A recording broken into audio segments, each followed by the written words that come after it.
नमस्कार मित्रांनो, आपल्या सर्वांचे मराठी मालिका या चॅनलमध्ये स्वागत आहे. ठरलं तर मग मालिकेच्या पुढील भागात अर्जुन सगळ्यांना सांगतो की आम्ही ज्या मास्टरमाइंडला शोधत होतो तो सापडलाय. तर प्रताप रागातच म्हणतो की कोण आहे तो नालायक. तेव्हा रविराज म्हणतो की नागराज किल्लेदार. माझ्या सख्ख्या छोट्या भावाने हे सगळं काही घडवून आणलंय. पूर्ण आजी प्रतापला आता मोठा धक्काच बसतो. तर इकडे प्रिया ही शॉकमध्ये गेलेली असते. नागराजचा खेळ संपला, आता माझी बारी आहे. दुसरीकडे साक्षीला आता न्यूजमध्ये कळतं की नागराजला अटक झालेली आहे. रविराजवर जीवघेणा हल्ला त्याच्याच लहान भावाने केला होता. हे रविराज स्वतःला एका खोलीमध्ये बंद करून घेतो. तर सगळेच त्याला आता दार उघडण्यासाठी विनंती करू लागतात.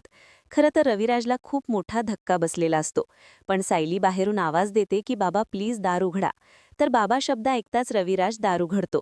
खरं तर तो त्याच्या मुलीकडे तन्वीप्रमाणे पाहू लागतो की हीच माझी तन्वी आहे. सायली रविराजला म्हणते की आम्हाला माहितीये की तुम्हाला खूप मोठा धक्का बसलाय, पण तुम्ही असं काही चुकीचं पाऊल उचलू नका.